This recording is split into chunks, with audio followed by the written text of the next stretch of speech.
Hey, I'm Rob Patz. Hey, I'm Jason Webb. Rob, we've made it to another Thursday. We have Thrive with Rob and Jason. Okay, here's my thing. I got to start off, and this is not what we planned to start with. Not that we really plan any of this out, but it looks like you've got an angel on your one shoulder, but where's the devil? I'm just That's saying, hey, I'm I got just this like guy right here. I had to put this up here, Rob. You're just always looking over my shoulder, making sure I'm doing things right. And it's signed by somebody it is. famous. It is It has to be famous because I bought it off eBay. eBay, and here's the thing: that tells you that you're famous is when you don't sign your last name. It's just signed by my first name. It was like that whole Madonna era, Prince and Rob. There you go. See, I didn't put my Right last there. name. Look at I that. don't believe. Look at that did I? handsome devil. Yeah, look at that. I was so young. Did I just sign my first name? Because a lot of them I just signed my first name, literally. Yeah. Yes. Which is technically pretty close to what my signature still is, which is surprising thing. I mean, you think about life and you don't realize that, 25, that's actually close to 30 years ago. You, Wow. Yeah. what was That cool about that, Rob, is I actually paid more in shipping than the actual picture. and trust me, the shipping was more valuable than the picture. Which is funny though. If you do go to eBay right now, there are about 3 listings for me, which is really Oh man, I got scary. to check these things out. No, please don't. One of them is a T-shirt, and thankfully, I think that one sold. It was a T-shirt we did for a TV show, and it's my picture on there, which it was my mom's idea completely, and Mhm. and I believe she, other than whoever had this on She eBay, bought them all. are the only 2 people that bought that shirt. I totally believe it. The merch department tell you how bad it was, okay? Because they have investment. TV, if you know anything, and I was in TV at the time, and for national thing, TV invests in you with an expectation of return. Tell you how bad the sales were for that T-shirt. They sent me a box of those T-shirts for free after the show was over. So, but I saw one on eBay the other day. Well, I did not see it. My cousin screenshot it and sent it to me with a bunch of Well, laughing it's faces. like the losers for like the Super Bowl and stuff. They pre-made a lot of those shirts and they ship them off to third world countries to give them away. They could have done that with some of your shirts. They they probably should have. They probably should have gone to like a mission, like poor kids. Exactly, right? But I'm worried it would have affected them, kind of like the effect it must feel like to be a Colorado Rockies Hey, fan right now. speaking of embarrassing situations, Rob, Yes, um, exactly. I really don't claim the Rockies as my team anymore. They're setting records. I'll give them that. They're record setting, not the right way though. How did they go? And this is the question I have, because like the Mariners, which is my team, I'm of course I grew up I grew up as a Twins fan. My mom and dad moved to Seattle. I became a Mariners fan just because they were there. But how did a team that for a long time was really pretty good, the Rockies, just fall apart? It's all about ownership. All about ownership, Rob. They just they don't want to invest into the team, and the Monforts they've been there since the beginning, and they don't need to invest in the team. There's still people that show up to the games. It doesn't matter if the team does horrible or not. It's a cool event. It's a cool atmosphere. The stadium's great. It's just fun to go to the games. You don't go to the games to watch the games. It just is what it is. But man, when they are winning, the fans back them. We have a very strong fan base, but they just this year in the first 50 games, they set a record that hasn't been set or broke since the 1800s. It was 1800. There's like one of the Ridiculous. teams Worst that's on that records. list is like Louisville. Yeah, Louisville hasn't had a team in like since I believe it was the early 1900s. exactly. Yeah, from the first 50 games of the year, the worst record since I think it was 1895 or 1900. It was right there, but it's ridiculous. They've only won 8 games in the first 50. Crazy, right? You and I know, and we both played sports. There's a point where you go, "Oh my goodness, I'm on a team that is going to be really bad," and it takes something out of you. I had my best memory of that. I was in 7th grade and I played basketball, and we were our 7th grade middle school team was just awful. I mean, we got killed. We had nobody. I mean, it was me and like four guys that were all 5'3", and we were getting killed. Like, I mean, it was halftime and the game was over. We could have tried to score every time, Mhm. and so it takes a lot out of you. I feel for those guys that are there that are having to play Oh, I out do too, Rob. Yeah. the season, and baseball's not like football. Like, you and I played football, so it's like, in college it's 11, 12 weeks. This is like forever. I mean, Yeah. they'll be playing You we'll play have gone through game summer. after game after game. It just, Yeah. man, kicks you down, right? Speaking It's of, I was the same way, Rob. Basketball things in high school. one year we didn't win one game. Actually, we did. I'm sorry, I take that back. We did win one game. It was the game that I was sick that I didn't play. which then leads me to wonder, Right? was it you? Oh man. But no, it's just, you said baseball just takes forever. 162 games. They're playing every day and you're losing every day. That's got to be bad. That really brings you down. I would love to talk to some of the Christian guys that are on the team. I'm assuming there's a couple Christian players Oh on yeah. that team. And how do they keep themselves mentally sharp Mhm. when it's got to feel, if you've never played sports, you take it personally. I Oh mean, yeah, you completely. take it's to us just like, the most important thing at that moment. And Mhm. every day, I can't imagine just getting kicked I in the know. teeth. I Oh, agree. I agree. Man, well, we need to bring this a little more upbeat, Rob. sure. How about a flamingo? Ooh, yes, yes. Our guests today, we have a Flamingos are couple. pretty. And the first one, Bright Pink Flamingo Advantage. Katie Horner, she's an international keynote speaker, business strategist, and award-winning author of The Flamingo Advantage. She's been featured on TEDx, ABC, NBC, Fox, known for her creative metaphors and faith-centered leadership.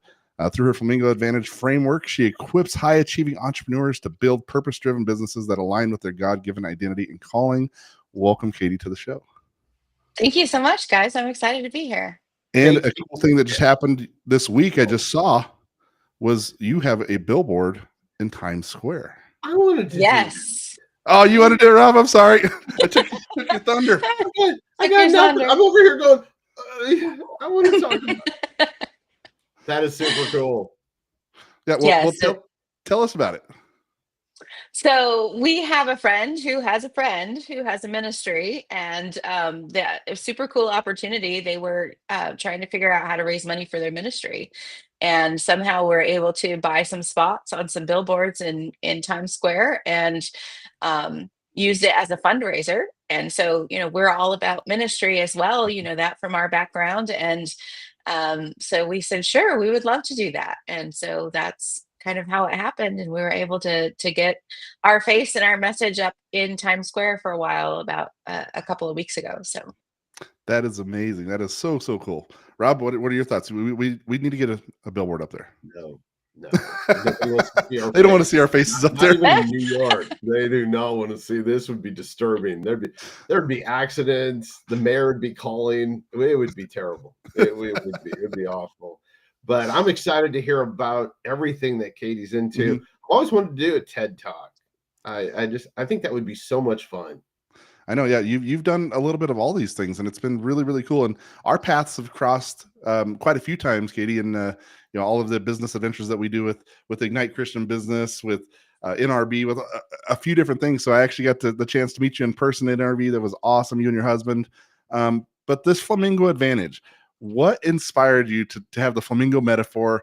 I know you talk about it a lot, but I want you to explain to the audience about this whole Flamingo Advantage.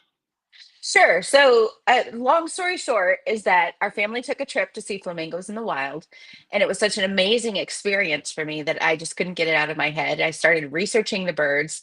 And the more I found out about them, the more God just kept downloading these metaphors, how flamingos and Christians in business are so much alike.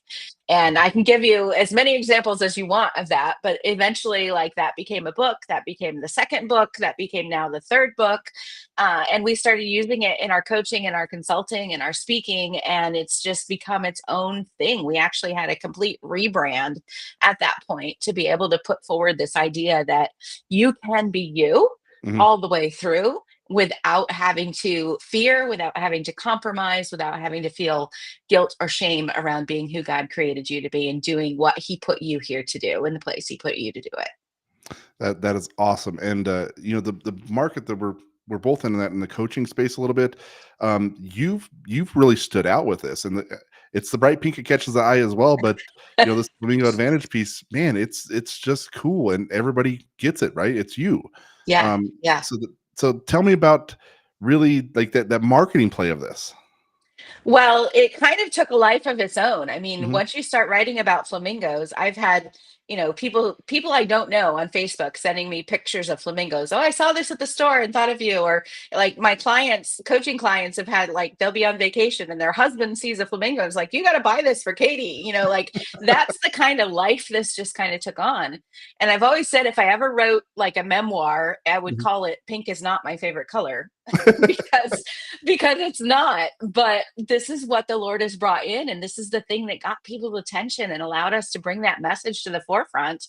Mhm. And so we just have embraced it and run with it, and it's really been cool to see. Everyone, a flamingo is memorable, It if is. not for their color, for how quirky and odd they are. Mhm. And I mean, there's so many lessons about that, and not being afraid to be who you are, quirks and all, That and is cool. stand out in the place that God put you. And so leveraging that, being able to stand there with a boldness and a confidence that says, this is who I am, this is what I can do for you, this is how God made me to show up in the world. And when you do that, then other people are fulfilled to do what they were created to do. And it just becomes this progression. Did you know, Jason, that flamingos, the actual flamingo birds, if they get sick and die out, it takes the world's ecosystem about 6 years to overcome that Wow. loss. And so when Yeah, you no think clue. about that in terms Mhm. of our economy that we move and work in, what happens when you don't show up and do what you're supposed to do? Like who's Yeah, going to have to totally. recover what fills that gap when you don't do what you were created to do? Yeah, and I commend you totally for following the path of the Lord and listening to the Lord and doing all these eh, everything that you're doing with this. I did not know that, so thanks for sharing that. I learned something new today. Um, I want to talk about faith in business because our show is Thrive, and this is something that you highly encourage entrepreneurs to do this. But how do you really come about integrating faith in their business to help with without compromising profitability and professionalism, all these things? Because a lot of people still think that faith and business need to be separate when we need to put it all together. Yeah. I think separating faith and business, separating religion from the secular space is one of the biggest lies the enemy has taught to this day and age. Mhm. And I think there's Christians falling for it left and right when they should not be. I think blending is another one of those lies, or life balance is another one. And I like to say blend it instead. I got that backwards, but I don't think you can be balanced. I don't think you can pigeonhole your faith. If your faith is really a part of who you are, you can't pigeonhole it or hide it or use it only on 1 or 2 days a week. It Mhm. has to be a part of everything that you do. And here again, just to drive this home, the flamingo is pink all the way through. What they eat colors them. They get their color from their food. So what you take in colors who you are. Love it. Okay. Mhm. But they're pink all the way through. Their blood is pink, their flesh is pink, the milk that they secrete for their babies is pink, their feathers are pink. It's not just the outside, it's all Everything. the way through them. Mhm. And so, if you're going to have a faith that means anything to you, then you have to be living it all the way through everything that you Love that. do, or you're living it authentically. Yeah, I love that, And and I never thought about that. That is really cool. yeah, Every it Hmm. everything that you do, right? You can't just be a Christian on Sunday. Mhm. You've got to be a Christian every day of the week. You can't just love Jesus one day and talk about him one day and not the next. Like flamingos can't just wake up and be like, "Oh, I'm going to go to that river today. I'm going to put on my blue feathers." Right? Mhm. Like we just don't do that. You have to be authentic to who you are all the way through everything that you do. Doesn't mean you have to be obnoxious with it, right? Yes. They're not flying around brushing their pink feathers in the faces of all the other birds, Yes. right? So you don't have to be obnoxious with it, but you do have to be true to who you are without shame, without fear, and without apology.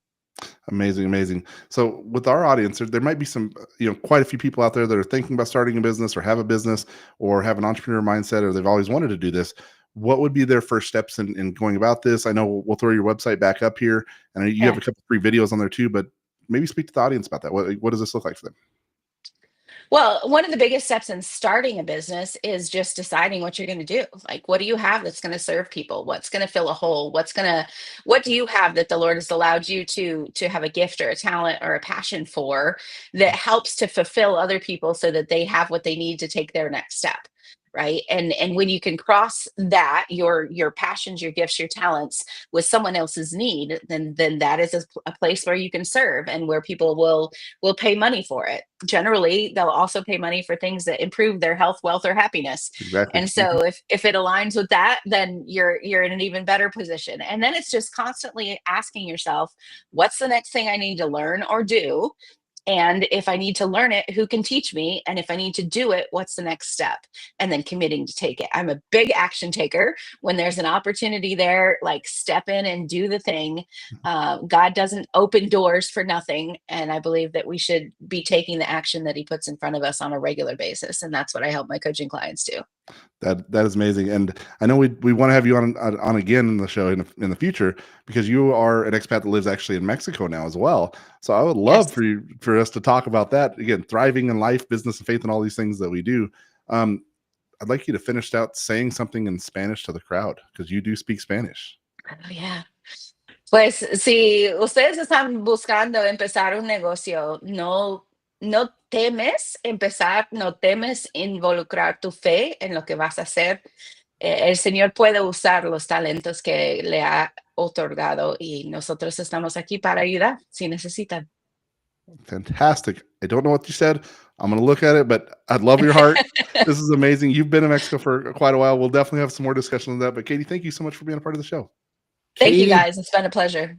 Thank you so much. What a blessing. Thanks for being with us. Yeah, thank you. Rob, she's amazing. And it's your favorite color, pink. Yes, I can't. Yeah, exactly. I can't wait to actually use the translator when the captioning thing comes out, so that I can actually figure out what she said. She may have said, "I've been on with these two dummies for like 20 minutes." Yeah, right. We talked about that beforehand. That our goal is just to not look stupid. And I said, "Well, we're going there to you go. So. There you go." Hey, with this next guy, we got a chance to meet him while we were at the National Religious Broadcasters. He and his wife are a dynamic duo, and they do so many incredible things, including talk about marriage. And he's a pastor. He is a thought leader. I like to say that. He didn't say that. I did. And he's super active in politics. Please welcome Pastor Jerry. Pastor Jerry, good to have you with us. Nope. I don't think we have any audio. No audio right now. Again, live show, guys. Not a big deal at all. But hey, there we go. We're good. Sorry. There you are, Jerry. We got you go. Yeah. So Jason, great to meet you for the first time here. And Rob, of course, we met at NRB, and my wife says you've been stalking me ever since on social media. I have, right. But that's okay. That's okay. No, it's great to be on the show with you guys. And obviously, Kate has been on talking about her book, and she's got a new one coming out in September. You can always check that out, kateangelo.com. But actually, that is Jerry. That'll be on the show with my wife. That's a different show than this show. This is Thrive. That's the Rob and Kristen show. Yeah, my wife is the book nerd, so she does that, and they don't let me. She's with Baker. Your wife's with Baker Books, and Baker Books doesn't let me. They always get scared. They see the interviews. Their PR people see the interviews where I'm on there also, and they immediately go, "Oh no." I know their team because I've met them all, because I'm the tag along, and they immediately get scared. They look and they see the screenshot where it's me in there too. Usually they try to cut Rob out and just put Kristen in with them. They do usually. We do, yeah. So that's where me and Rob come on. They say that's the guy with that T-shirt that didn't sell. Yeah, it didn't sell anywhere. Exactly. Don't want to be part of that. Exactly. I'll never Reverend forget Jerry, that. Man, what you do with marriages and family, the stuff that you go into, it's incredible. The families and all of these things and marriages, it's been under attack for so long. What got you into this space besides getting married yourself? Wow, that's a pretty long story. I'll try to shorten that up for the time we have. But Basically, I went through a broken marriage, and Kate did as well, and it's pretty rough.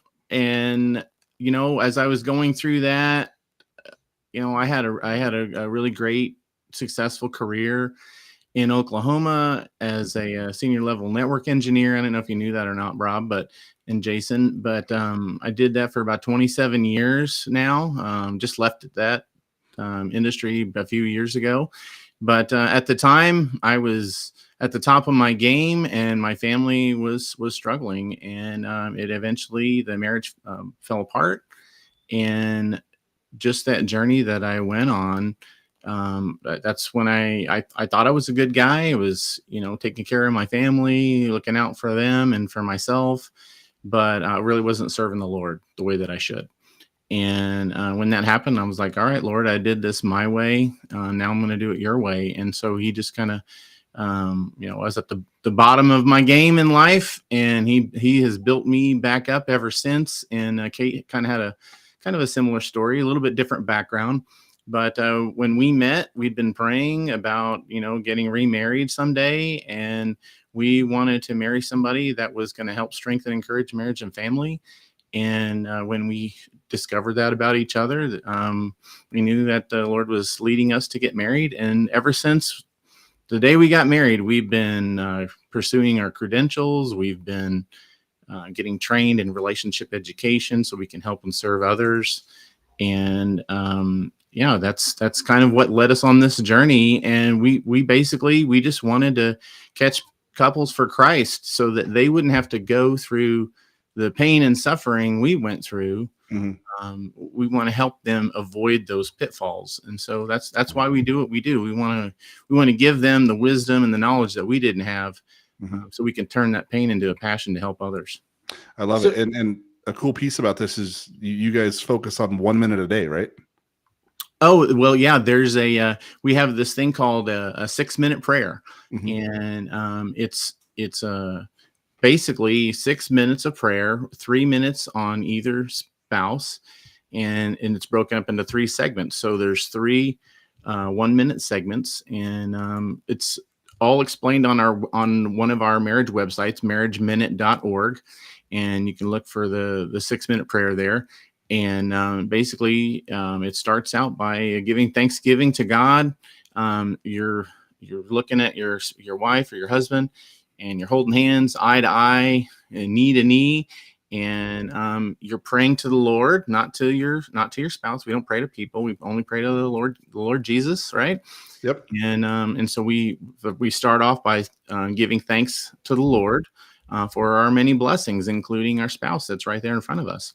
And then, of course, the man leads out on that, and then the wife, she follows up with a 1-minute prayer, and then the second part is asking forgiveness of how you've fallen short of the glory of God and how you may have hurt his daughter or him. Exactly. Yep.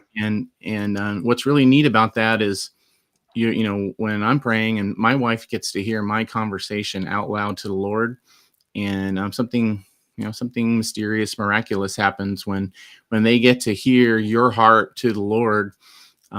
If a lot of times, if there's been something going on, there's a lot of heart softening happening in those moments. Completely. And it's just a really great way for them to catch a glimpse of your heart. And then obviously the wife follows suit on asking forgiveness. And it's not asking forgiveness of each other, just of the Lord and how you failed him. And then the third part is blessing. And so this is an opportunity for a husband to pray a blessing over his wife and his family, and ask blessings of the Lord. And then the same thing happens. It's the wife's turn for about a minute. So all in 6 minutes, 3 minutes for each person, 1 minute for each segment. And the very first time that Kate and I did that, we were at a marriage conference in Phoenix, Arizona, where we were serving at for many years. And they pulled this 6-minute prayer thing, and oh my gosh, we bawled like babies, because it was probably one of the most intimate things that we have ever done as a couple. That is amazing. Well, prayer is super intimate. It is the most intimate thing that you can do in your marriage. Seriously, if you need to start praying together in a marriage, it's just amazing, and how it can transform things. So man, you guys starting with this has been that is really cool, and how you guys are doing that, because again, marriages have been attacked for the last few generations, and it's okay to, society says it's okay to split up and not hold that covenant and things, and man, it needs to be held together. Marriage is such a gift that the Lord gave us that we need to forward this. And so, like, even this week, me and my wife, we just celebrated our 9-year anniversary. So marriage is actually at the forefront of my mind. So that was really cool that I got to interview you about this space this week. But man, And this that's prayer and initiative- marriage is one of the 4 pillars of the foundational elements of our ministry. It started out, we just wanted to serve other couples, helping them build a strong marriage and family. And the Lord kind of pulled me aside after a few years, and he's like, yeah, you're doing a great job. He spoke to my heart. You're doing a great job with this marriage thing, but really what comes before marriage is the first marriage of Christ and his bride. And you do that through the conduit of prayer. And so prayer comes first. And so we focus on prayer. We teach couples how to pray. That's part of that 6-minute prayer. And then of course we focus on marriage and leadership and events. And, we work with leaders from all over America to even governors have been signing marriage proclamations about God's design for marriage between one man and one woman. And so we're doing that. We're also helping local churches and leaders. If they want to help build a strong marriage ministry at their local church, contact us at our website there. We would love to help anybody who's good soil who wants to do something like that. One thing that I went to a men's conference, and I took away from it when it comes to marriage from the man's perspective on this. One thing that I do as a practice, and I've done it a couple times. I want to continue doing this with my wife. Is we'll actually, in one of our settings, I'll wash her feet, just like Jesus did, and get to sit there and pray and ask for repentance, and like you talked about those pieces, and pray over why I'm doing that. And it's just such a cool experience to invite the Holy Spirit in there and just see that connection just grow and build. And it's just so cool. But man, I know we only got a few seconds here. Is there anything that you want to finish up with the audience? Like, tell them something briefly about where to go, how to get connect with you, that type of stuff. Sure. Yeah. I have a leadership podcast called the Jerry Angelo Leadership Podcast. You can find that at jerryangelo.com. And there's just a whole wealth of great resources. If you're looking for videos or audio or that 6-minute prayer, you can find that at marriageminute.org. There's all kinds of great stuff out there to share. 7 tips for healthy marriage, including prayer. But yeah, that washing of the feet, we did that at a marriage conference one time, and that's just an amazing demonstration of leadership for the family. And I love that you've done that. Yeah, exactly. That's cool. Hey, Jerry, I've got a question. So it's that time of year where people are getting married, June, July, August, September. Give a new couple one piece of advice that they should carry in from day one of their marriage. Oh, seek to build a marriage mission statement for your marriage, and spend your premarital counseling time developing that, and then share that at your marriage ceremony. I love that. Give them show them the identity that the Lord has imparted on your marriage, and communicate how he's cast a vision and how you're walking in purpose. Be a VIP in that new marriage. Love it. Love it. Love that. Thank you so much for being with us. It was great having you with us, Jerry. Hey, man, where did the time go? Just went so fast, Rob, every time. Way too fast. It's fun to be here and get to do this and every week with you, my friend. And